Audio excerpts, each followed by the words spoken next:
All right. Hey, everyone. Thanks once more for tuning into our monthly Synology webinar trainings. I'm Cody, and we'll be your host once again.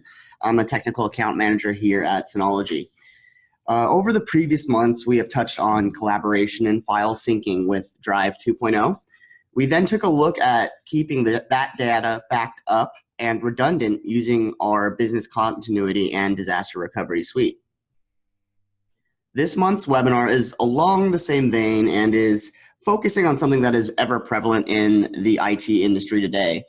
It's cybersecurity, and more specifically, securing your Synology product from being compromised due to unauthorized access and/or malicious intent. On top of this, we're going to go into some of the new features associated with our latest release of Synology Router Manager, version 1.2.3.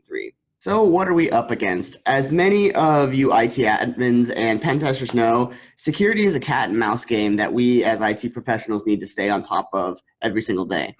This list of attacks and shortfalls is nowhere near exhaustive, but represents some of the most common attacks we see today: man in the middle, DNS hijacking, denial of service, ransomware, and the like.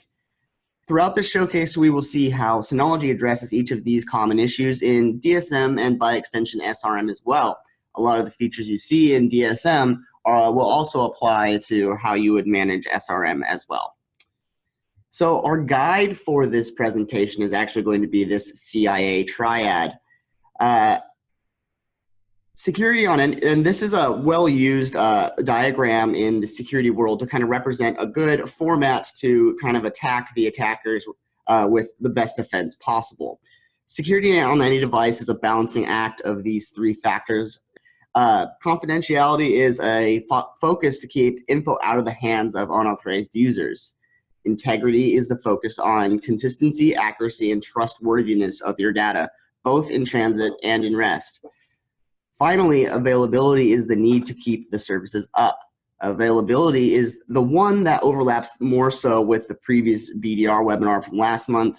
This factor is really best addressed with a strong backup plan and system redundancy. However, attacks such as man in the middle, DNS hijacking, and denial of service all threaten to lessen the availability of your data whenever you're ever a victim of that attack.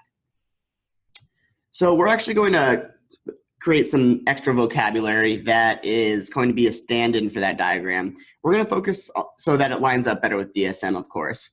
So we're going to talk about access control with Synology, network security with Synology, and data protection with Synology as well. So let's start with access control. To keep data out of unwanted hands, Synology has several options to lock down authentication so external factors can't just brute force into your unit using common passwords, and even if they did, there are secondary steps in place to stop access. Synology allows admins to enforce file permissions for both local and domain users if you are joining to an Active Directory domain or if you are using Synology's Samba-based directory server. Admins can also enforce strong password rules, forcing users to set passwords with special characters and mixed case and those kinds of things. Synology also allows for two-factor authentication either on admin accounts or as a global rule for all users. And lastly, be sure to take a look at your log center so you can monitor where people are accessing the system. And this will help you identify where those brute force attacks are coming from, and you can geo-block as needed. So let's go ahead and jump into the demo of this access control section and take a look at DSM.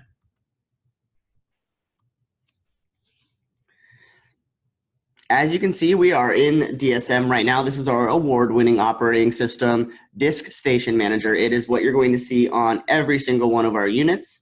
Besides the routers, of course, they have their own operating system, which is very, very similar, called Synology Router Manager.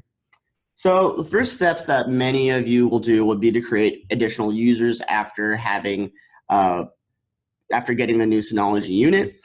So you'd want to go into Control Panel over here and click on User.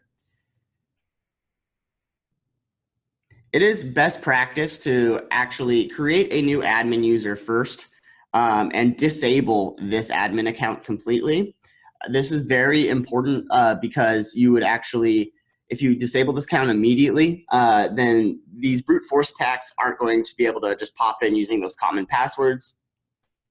Like any network device, if you leave your default admin account and the default password on, you're leaving yourself completely open to attack. So it's best practice with Synology units as well as any network device in general to change your defaults. So after you create a new user and you have a new admin account, let's say we go back into my own personal account on this unit, go back into edit, you're able to set both in that wizard and after you create the account, you're able to set permissions for files, and that's done on this tab right here. You're able to make permissions for the actual shared folders.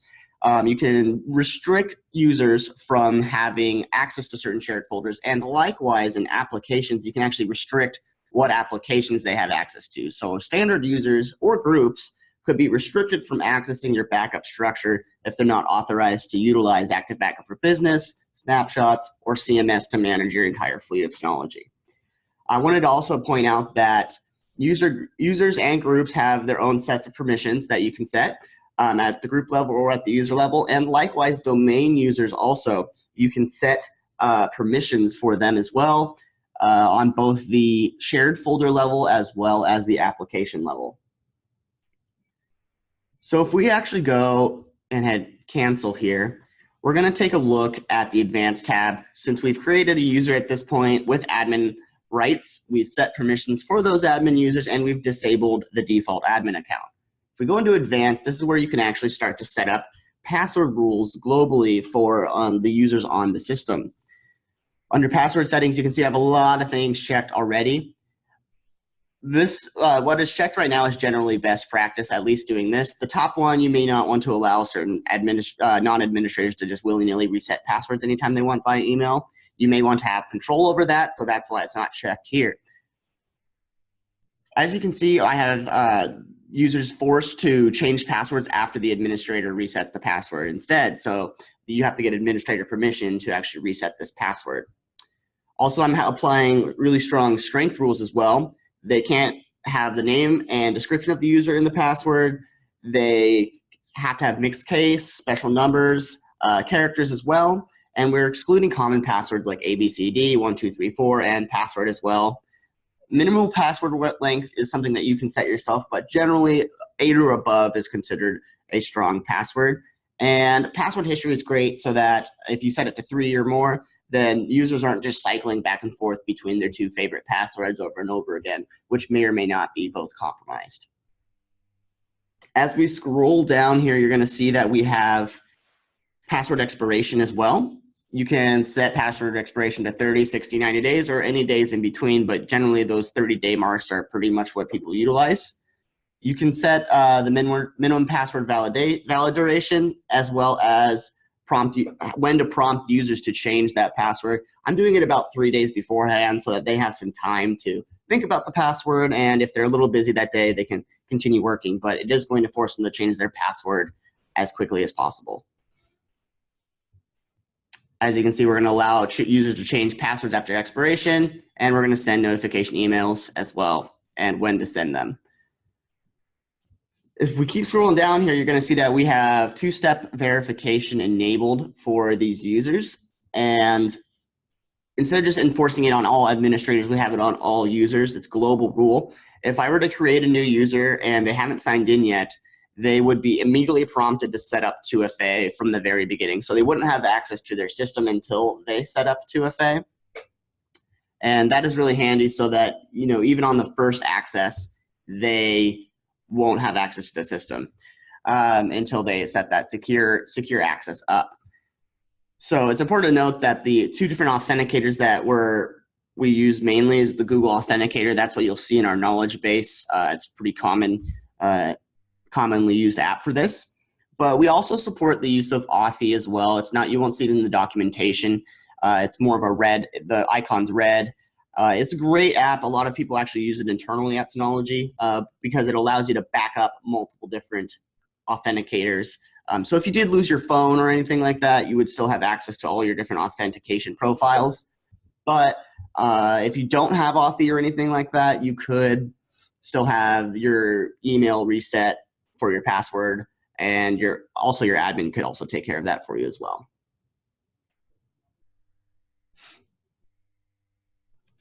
So we're going to go ahead and actually log out of myself. See what it looks like whenever we log in as a normal user.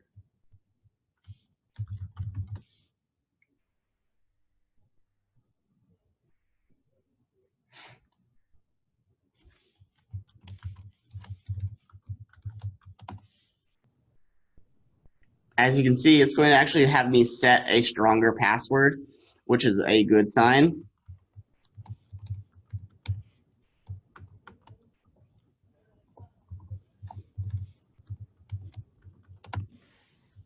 Once I hit submit, it's going to push me into the next screen here as a new user. If I go to log in now, I will be prompted to actually do 2FA as well. So if I go to person,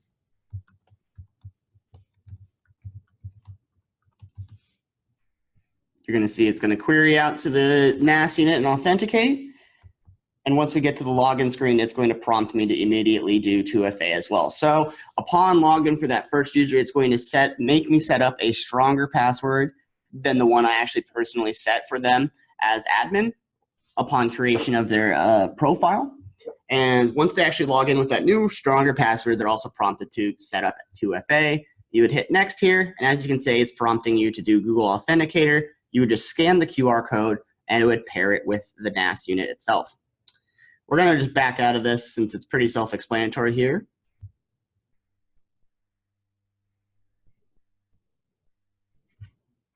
And just kind of log back in.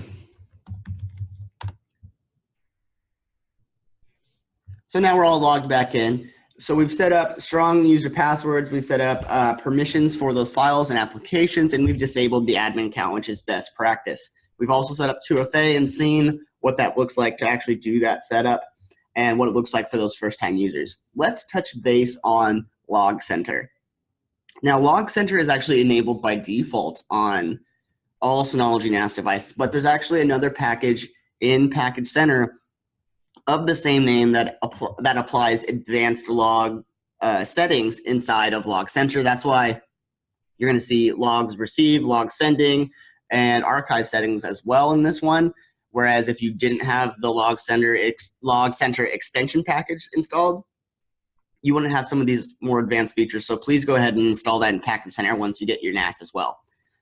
As you can see under logs, we're actually able to see different things associated with the unit itself. One really handy thing is to look at connection here under this right drop-down menu. You can see all the different IP addresses that have been trying to connect to your Synology unit. This is great because you can monitor users and see where they're connecting from. And if you're seeing strange IP addresses that are different from other ones, like I personally logged in from a 96 dot address, you could actually look that up and see if it's from a country or something that you don't trust, or if you know that person wasn't there at that time, and then you could geo-block as needed using the firewall that is NAS at the NAS level on our Synology units. Another thing you can do is also send notifications as well. If anyone watching wants to see us dive into a little bit more about notifications, logs, and all that stuff, we can definitely do that on another presentation a little bit later. Go ahead and exit out of here, and we're going to go back to the presentation. So let's talk a little bit more about network security itself. So to keep your data safe in transit and unaltered by an external actor, one good technique that is an industry standard is to change the default ports for your services, including the ports that you access DSM through, as well as SSH and that kind of thing. To help guard against man-in-the-middle attacks that allow external actors to alter data in transit, Synology products have the functionality to register a certificate with Synology or use the free Let's Encrypt service. If you already have a good certificate and you would like to import it, you can do that as well. In tandem, administrators can force connections to go over HTTPS as well. Next, Synology can function as a VPN server itself, allowing for access to the NAS only through VPN connections. This means that you only have one port open on your router pointing to your NAS. That is the VPN connection. For OpenVPN, that is a 1194. So if you only have this one port open, you're only connecting through these VPN tunnels. This greatly slims down your attack profile of the NAS instead of having multiple ports open to access it normally. This, coupled with NAS level firewall rules, would allow for only specific traffic to pass to the NAS, and geo restrictions as well would allow for you to greatly slim down where people can access things from and what ports they're accessing through. And finally, we also have the functionality to protect against DOS attacks and auto block those IPs based on those attacks as well. So this way, you're able to stop those brute force attacks, especially if you have 2FA enabled and strong password rules. They'll most likely take more tries than 3 or 5. And then at that point in time, the IP auto block would blacklist them from the system. So let's take a look at DSM once more and start to take a look at how we can lock down those ports and what else the Synology NAS can do. So back in our favorite operating system, let me maximize this real quick. So let's take a look at how to change those ports. This is probably the second thing you would do after you create those strong password rules and the strong admin accounts. Under network here, we're actually going to go to DSM settings. As you can see, we can change our DSM ports here. 5000 and 5001 are default. You can change that to whatever you like. I usually keep it in the 5000 range, like 5070, 5071, or something like that. As you can see directly below it, you can also force connections to go directly through HTTPS rather than the unprotected HTTP protocol. This will help you utilize that certificate that we're going to take a look at a little bit later in this portion of the demo, so that you can guard against those man-in-the-middle attacks. Secondly, you're able to also change ports way down at the bottom here at terminal and SNMP. As you can see, you can enable or disable the SSH service, and you're able to change your port here, and so that it's not just on the normal 22 port, which is another port that is commonly attacked since it is default. So you're able to, if you need SSH enabled, please change the port, and if you don't need it, just keep it disabled without the check on the checkbox. Now, if we touched on where you can go in network to change those DSM settings. There's a couple other good settings in here for network interfaces, like you can add a VPN client connection to one of your VPN services you may already have. But we're going to touch on using Synology as the VPN server in just a little bit. We're actually going to move on to security and take a look at this screen here. As you can see under security right here, you can actually set up an auto logout timer so that DSM will actually automatically log out if you're logged into this window here, the main admin console. It would auto log you out in up to every minute if you have inactivity at that time. We're going to go into certificate here and talk about how easy it is to add one. As you can see, we already have some already created, but if you click on add here, you can add a new one or replace. You can also import a certificate, create a self-signing one utilizing a request, and also you can get one from Let's Encrypt, which is free, and it just requires port 80 to be open to verify that your address is indeed the location that needs to be, that certificate needs to be applied to. So if we go ahead and highlight this, you can go next and type in your domain name and hit apply, and then your certificate would pretty much be added.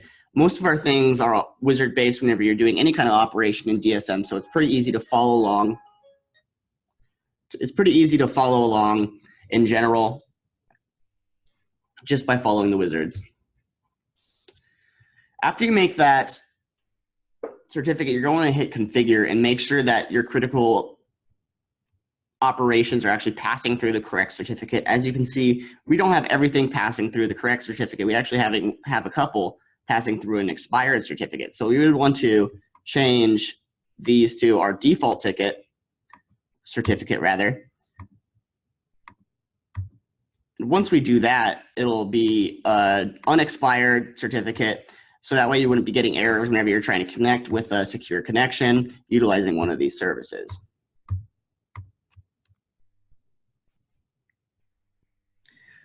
There we go. As you can see, it's going to prompt you to restart the web server once you do that certificate, and you're going to want to log back in and that kind of thing as well. So since we were still in security, we're going to go back there, go back into control panel, go back to security, and we're actually going to touch on firewalls now. As you can see, you can enable a NAS level firewall. And if we go to edit rules, you're able to do a lot of different things. If you go to create, you can create these different rules and allow certain applications to pass through this firewall. So if you go to select, you can select just certain things in the firewall rules. You know, you can also select, if we sort by ports, never mind. You can also select certain things, like if you were going to do snapshot replication, you would most likely want it to be allowed through the firewall rules. So you could select this snapshot.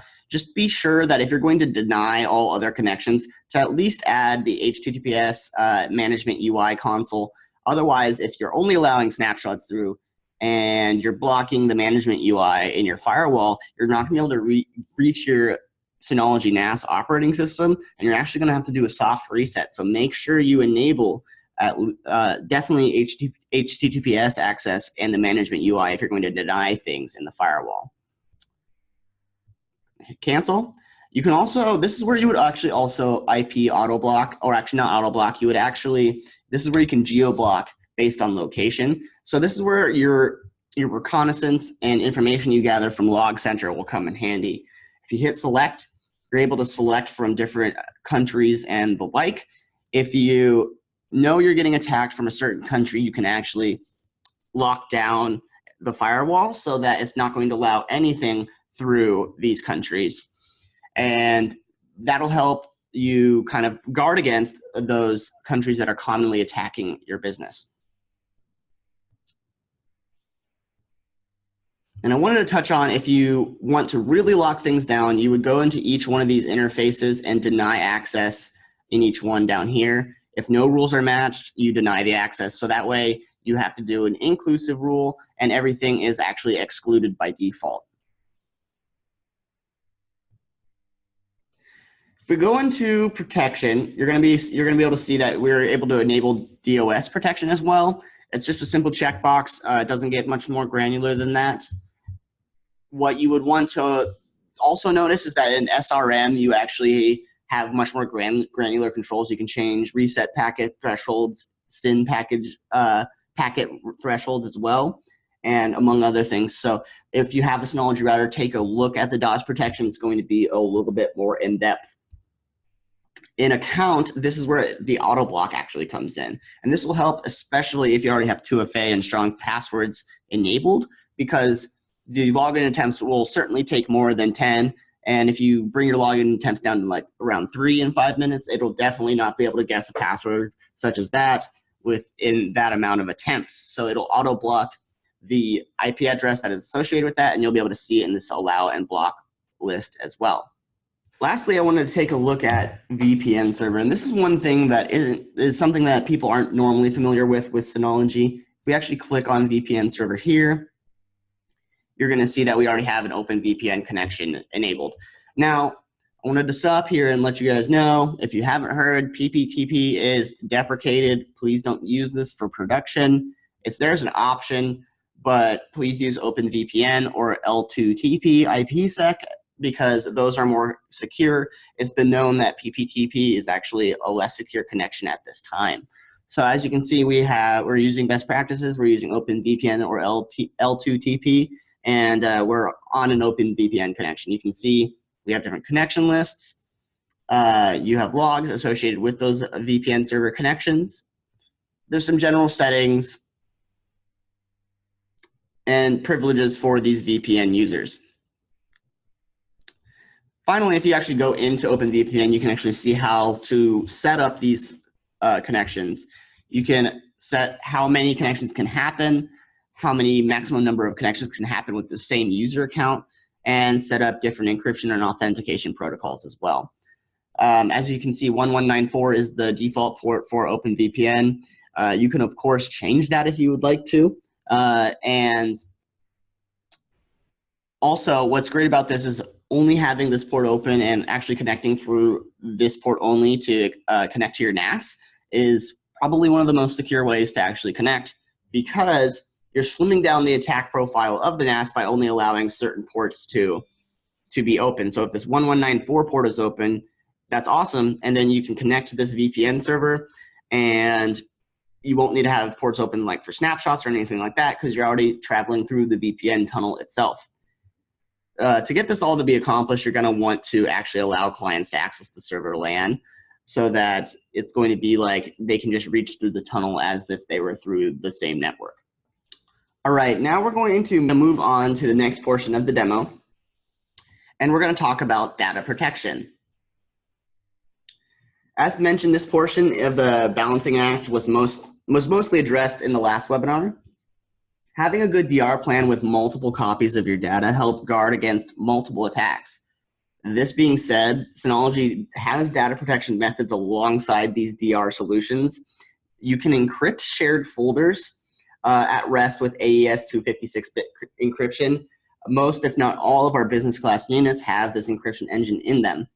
Along with this, data checksums can be applied to these shared folders, checking data and ensuring it is the same as when it was written using RAID to fix the corrupted data if it finds anything that is wrong with it.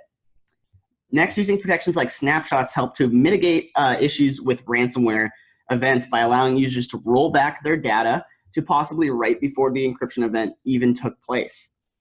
Finally, we have multiple packages like snapshots, active backup for business, hyper backup that encrypt the data when in transit. However, in the case of hyper backup, you get encryption in transit and at rest, and it uses RSA 2048 and AES 256-bit encryption. And this is actually the most secure way to move data off the NAS itself. So, which is good because this is the tool that most people use to actually push that data off the NAS to go to the cloud services that they choose, or Synology's very own C2 offering as well. So let's take a look at DSM one more time and see where we can all set this up. So we're actually going to exit out of this VPN server window here. Lastly, I wanted to take a note. You can actually export the configuration here. This is that's where you would actually get the OVPN profile that you could put into your OVPN GUI on the client side on your computer or what have you. So let's go ahead and move on. And go back into control panel itself. Since we're touching on encryption, we're gonna actually touch on these shared folders themselves. You can see we have some other encrypted folders sitting here already, but let's go ahead and follow the creation wizard so I can show you where you can get checksums as well.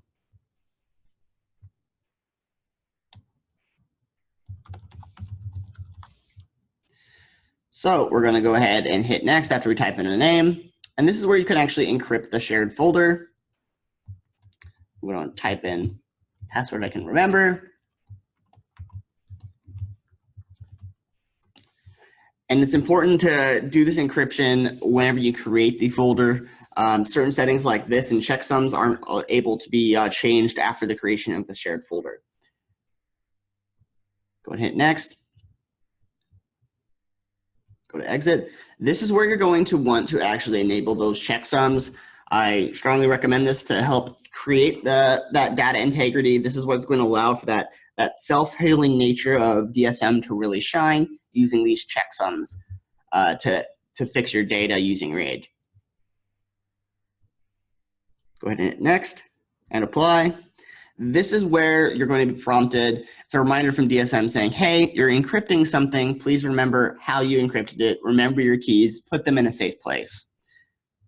Go ahead and yes. It's actually going to download the key directly to your device.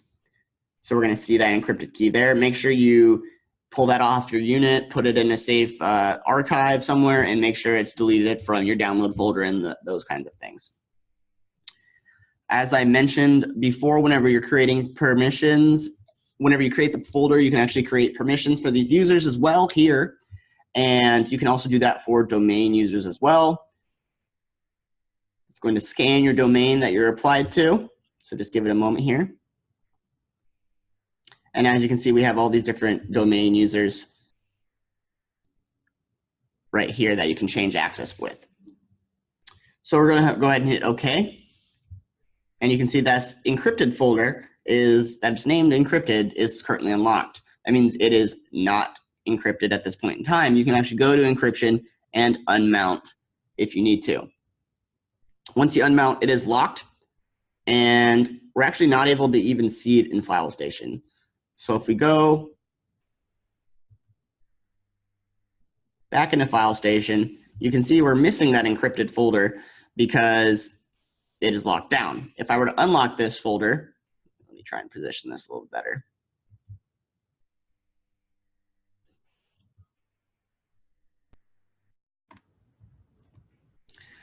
Now, if I try to actually unlock this folder, you're going to see it like repopulate inside of File Station.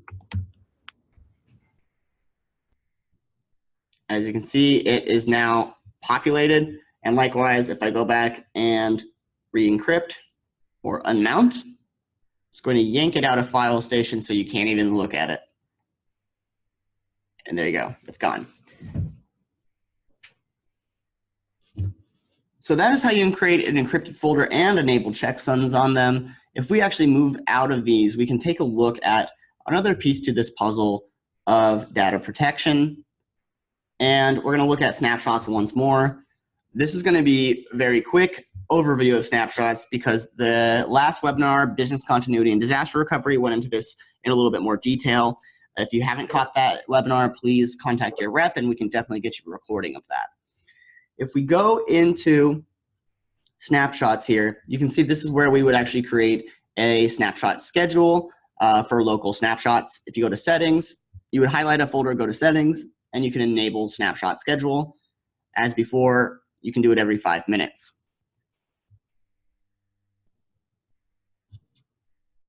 You can do retention rules, of course.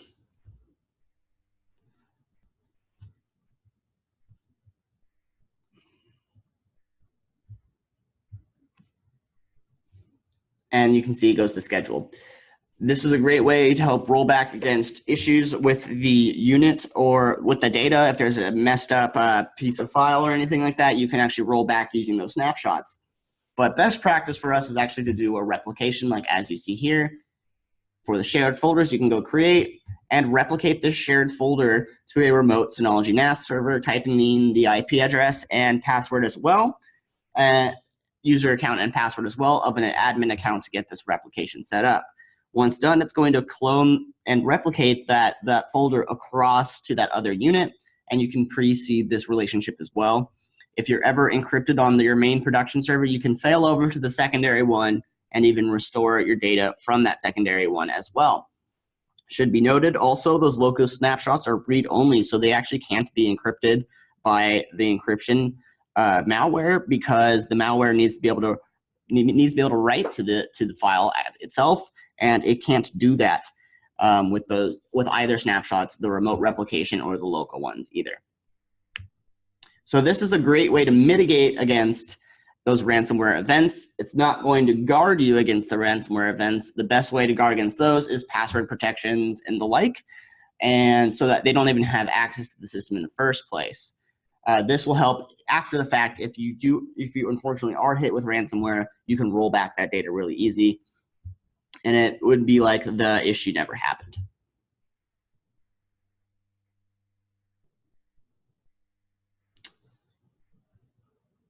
Lastly, if we go to hyper backup, I wanted to touch on the final thing here with this. Is if we look at one of these backup tasks, it's going to, I just highlighted C2, so it's going to reach out to our data center in Frankfurt just to query the directory, the path, and see how much space it's taking up. We can edit the task here and see what's going on. But if we go to settings, you can actually enable that client-side encryption. This is one of those ones that you're going to want to enable before you do the task. And it adds that extra layer of defense. Hyper backup will use an SSL connection as well. So it'll help guard against man in the middle, but you can do client-side encryption as well using those two different military-grade encryptions I mentioned before, the AES 256-bit and the RSA 2448 as well, so that your data is really locked down from before it even leaves the unit itself.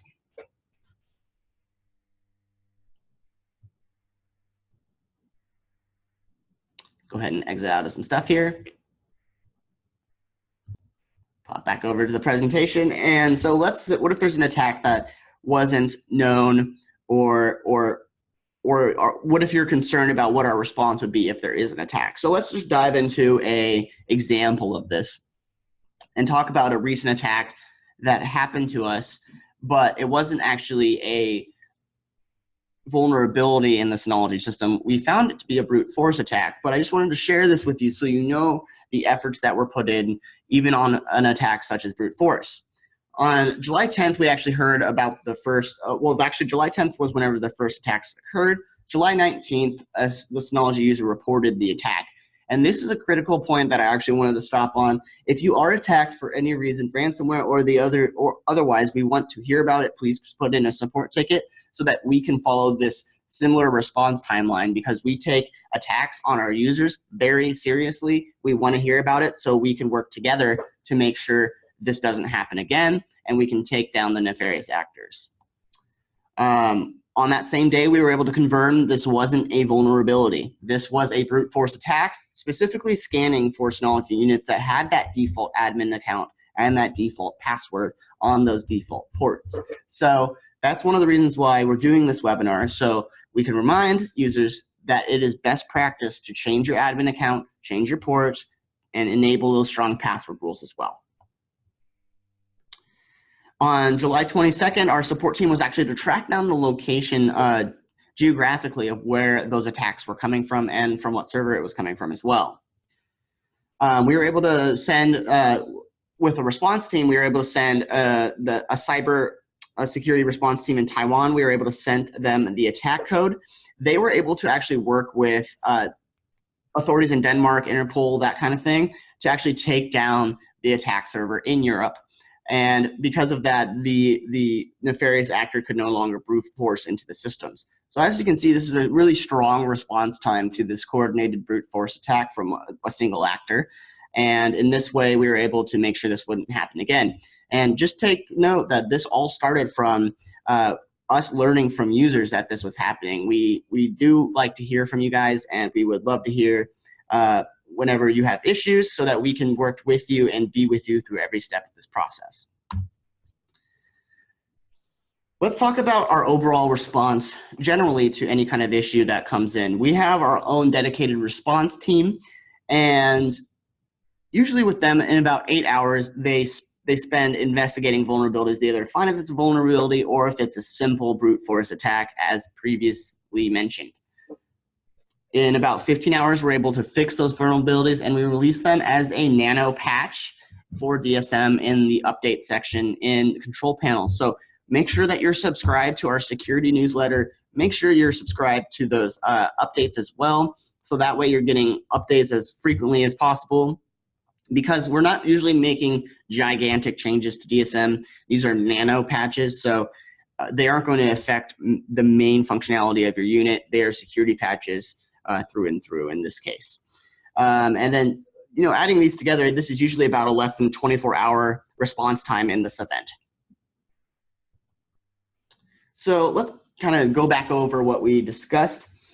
As I mentioned a few times, we want to avoid those default ports. Those brute force attacks mainly target default ports and default passwords as well. So make sure you change that admin account and disable it actually, and have a separate admin account that you utilize. Enable two-factor authentication and a strong password rules at least, so that whenever anyone does try to brute force in, your IP auto block has the best chance to block them out, because you have such strong password rules, it's almost impossible for them to just guess with common passwords, and that IP auto block will catch them. If you use a VPN server and have only that one VPN port open, pointing to the NAS, passing through the firewall, then you'll have your NAS have an extremely slim attack vector profile. So if you can use a VPN tunnel to access your NAS always, this is always a strong way to set it up.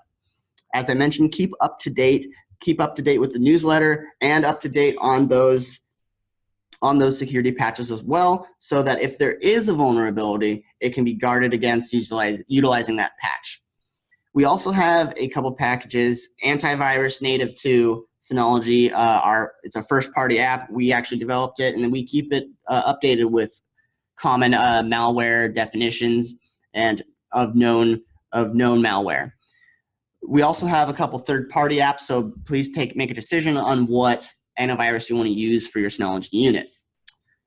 Next, we also have Security Advisor as well, kind of along the same vein. This is a cool, very nice tool that will scan through your entire system and let you know if you have weak passwords, extraneously open ports, that kind of thing, and let you know if there's an update available for your system as well, and actually give you a warning. Finally, SSL certificates are extremely important, as many of you may know. This will help guard against those man-in-the-middle attacks as well. On top of those other attacks that we've mentioned, make sure you utilize snapshots so that you can take care of any ransomware threat that may be affecting you. So lastly, I wanted to touch on our routers. This is our 2600. We recently updated SRM to version 1.2.3 and got some great new features. We're actually the first router manufacturer to natively support WPA3 and DNS over HTTPS as well. We're also adding support for Let's Encrypt wildcards, so that if you're utilizing VPN Plus on our routers, that protocol actually auto-gens addresses that you access that VPN with. And because of that, while normal encryption certificates don't apply to those different names. So these wildcards would actually apply to all those auto-gen addresses in our SRM, and make sure that you're not getting the certificate expired error or invalid error as well. So I wanted to say thanks again for everybody who's tuning in. We're going to be touching on a recap of Synology 2020, a recap of our SinoCon event next month in September. And it's going to be an interesting event. We're going to be releasing a lot of new information about DSM itself and our future plans with our cloud offering as well. So please stay tuned for that. It's going to be an interesting one. Thanks again, and I'll see you next time.